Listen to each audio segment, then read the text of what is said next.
Hi, I'm Beck McIntosh and welcome to Career Jam. We're going to talk about the top 3 steps you can take to get your career unstuck.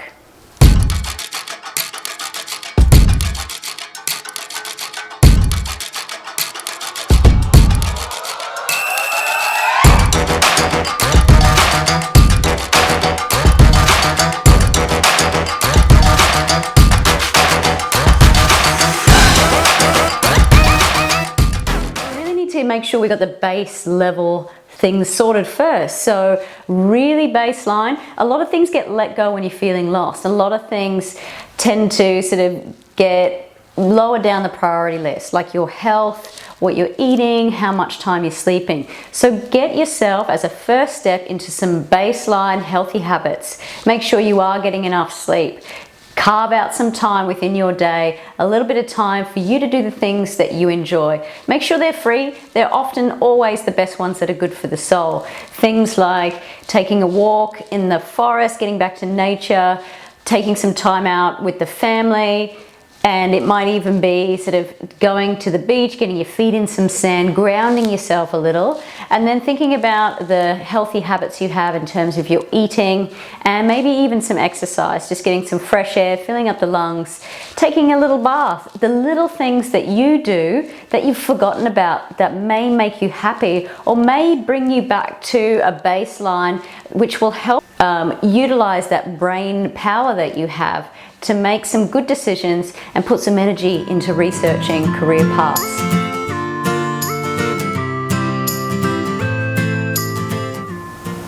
The things that you enjoy are often things that can be missed and be under the radar in your subconscious.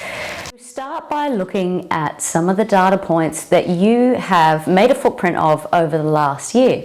Thinking about the types of workshops or seminars that you've paid for in a work context, the sort of things that you're drawn to and you've had a personal choice in going to, you've found the information and you've taken the time and energy to go and explore a certain topic. Have a look through the sort of things that you are looking at in a professional context. So some of the themes may be emerging of the things that you're interested in, some of the things that you're subscribing to in terms of the newsletters. What are the things that you are interested in? What are the things that will make you click on them? Maybe you receive a newsletter from your professional association. What are the things that are of interest in there and what makes you click and takes your attention and lets you read further? So some of these things are just real basic 101 of how to think about the things that are of interest. And rather than just getting caught in a bit of a spiral of self-reflection, you actually have a footprint of data, whether it's through social media, whether it's through your internet browser history, whether it's through the things that you've taken time and attended. And these are all the things that you can use to collate, to think about what are the themes that are coming up.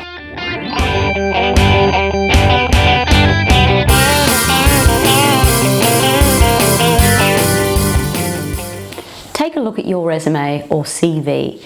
Put it all out onto a timeline. Sort of take a little piece of paper and timeline from high school years through to where you are now. On the top line, think of the positive, awesome moments that you've had in your career and timeline them out over time.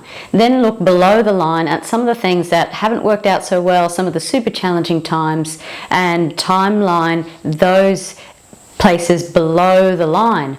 And what you want to look at is your career over time. Looking at that career on a timeline, you may be able to identify some themes or some key points or parts of your career that particularly were highlighted in the skills that you were doing when it all really came together for you. So in looking at those little highs, I want you to identify what was the context of that situation. Was it your leadership skills? What was it that was coming together to make those a place in time really awesome for you? And what did you learn from that experience? Likewise, you can also do that for some of the things that weren't working out so well. What was it? Was it any aspects that were challenging your values or morals, where you had those negative experiences, some sort of friction in your team. It could be the culture of the organization. It could have been the particular task that you were doing and not finding enjoyment out of those. What were those tasks? So then you're starting to maybe understand a little bit more about yourself. Now, this sort of stuff can get a little bit overwhelming. So if you're finding that disappearing into self-reflection is very challenging for you, and you're really finding it hard to sort of distill any pieces of information that you can work on in terms of your career moving forward, then speak to a careers practitioner.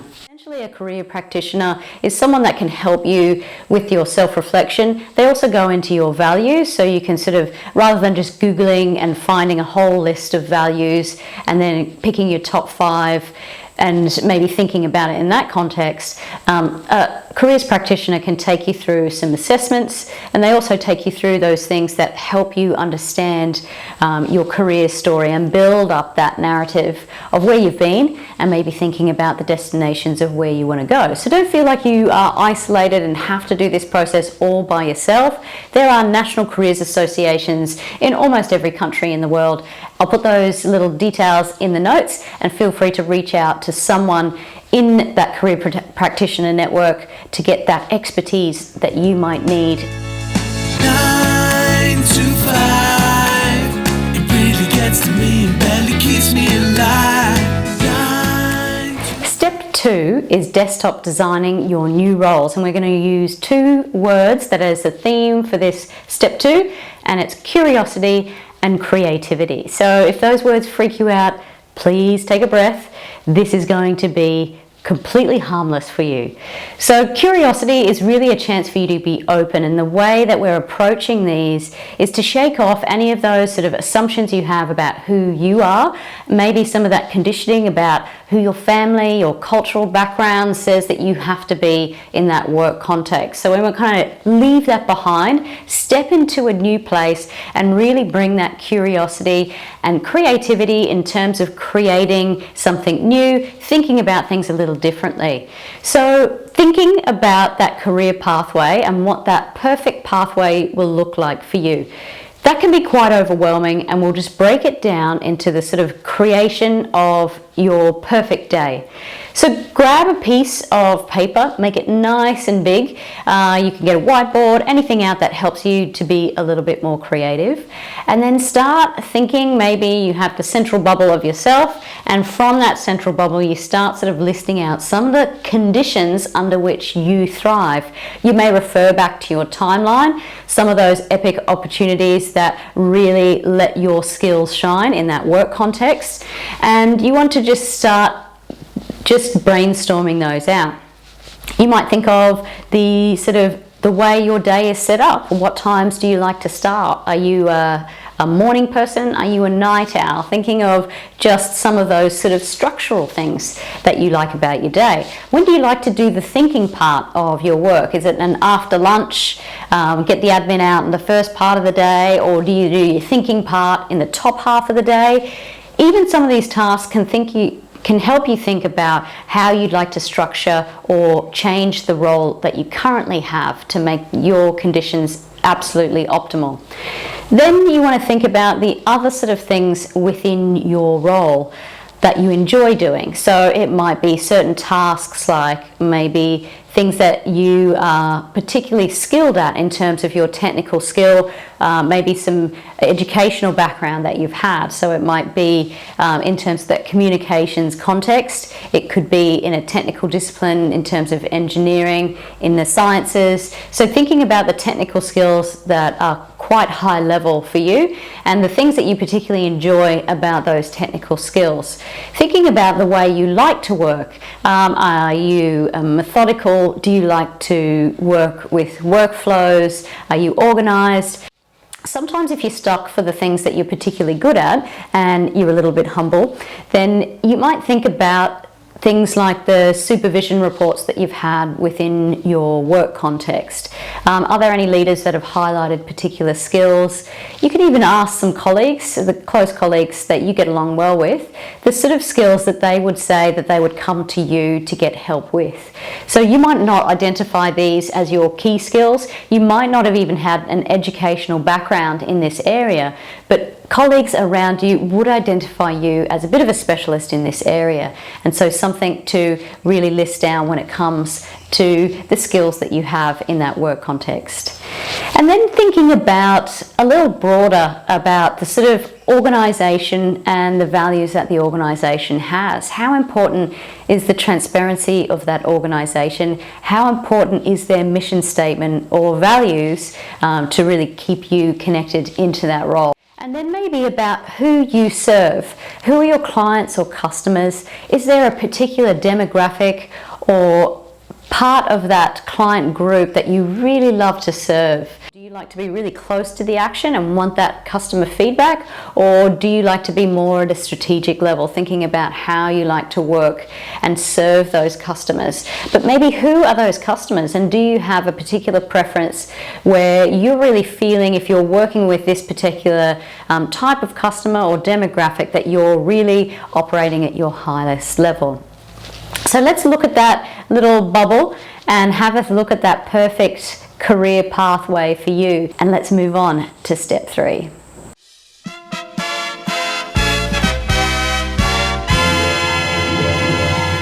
Step 3 is designing your direction. Now, Dorothy was very wrong when she thought there was only one yellow brick road. There is, of course, more than one. There are a multitude. And the tricky thing is that choice can be paralyzing and making it really hard for you to step into areas that you don't know and that you're not necessarily aware of. So transferring your skills to another career can be a little bit challenging. You need to do your research. So let's start with a little activity that can help you consider not only the areas closest to you, but career pathways that you could transfer your skills in other ecosystems. So we're going to start with ecosystem mapping. So this is an opportunity for you to put your current organization at the center, and then you're going to just look at what is the network around my organization? Who are the organizations that are selling services into this? What kind of sector am I involved in more broadly? And who are the players in that? Who are the consulting firms? Who are the government departments? What is the network that sits around the organization that you're in? So often the professional associations can give you a little bit of a hint, and they can actually have a memberships list within that industry. So that memberships list can really help you identify who are those organisations out there. So you want to do that for your own organisation, but then pick another 2 or 3 verticals. So say in other industry areas, maybe you're not as familiar with, and you need to start a research exercise doing the same sort of ecosystem mapping for that. And you want to start really broad. So really just getting a feel for, say, if you're moving from the tertiary sector to construction, what does that construction sector look like? And you might have a geographical boundary around that in terms of wanting to stay locally because of family reasons, thinking about the geography of that network, where you live or where maybe you'd like to move to. So once you have an understanding of the ecosystem and the organisations, then you can start researching the roles that are available and the types of transferability of your skills from your current situation into there. Often the easiest move is within your own industry or other industries that would value your particular skills and expertise. Follow some of the key people in the organisation, the CEO or the founders or directors. Look at them on Twitter. Really use all of the research tools that are available to you to develop a strong understanding of those companies. Now, obviously, you can't do this for 200 companies unless you really have a lot of time on your hands. So I would suggest narrowing it down to a top 10, maybe picking a few different industries and picking your top 5 in each of those industries. Ones that you really think that you have a really hot shot of transferring your skills, but also things like the organisation, the mission, the values, and think all of those aspects all match up for you. Once you've mapped out the ecosystem and you're developing that top 5, you want to think, well, what makes it a top 5 for me? And of those organizations, then you start exploring the criteria which you really find important. So it might be things, your top one might be salary. It might be the ability to use the complex, one of the most sort of complex problem solving skills that you have. It might be that you are working on really big environmental problems and you're solving really tough, gritty problems in healthcare or the environment.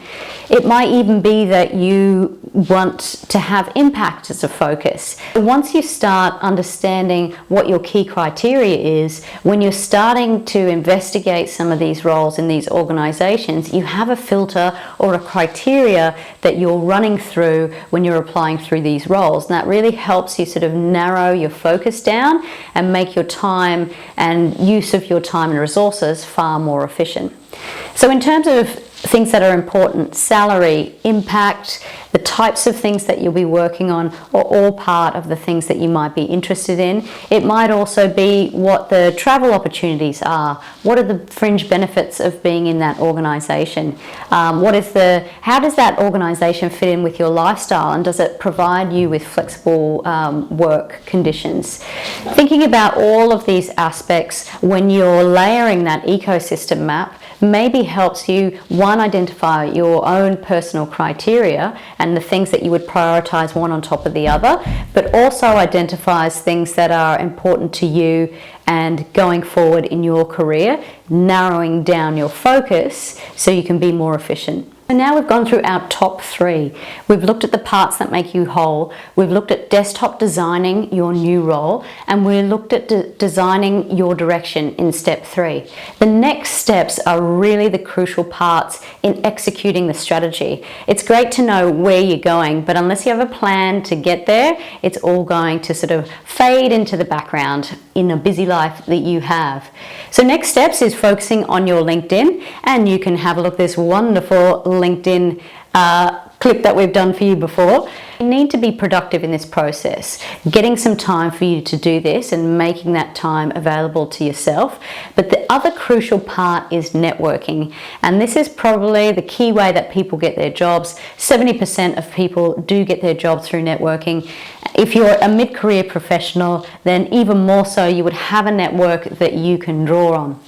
Think about the connections that you can leverage, and we'll go through that in a whole other clip called Networking 101. So we hope that you can join us soon.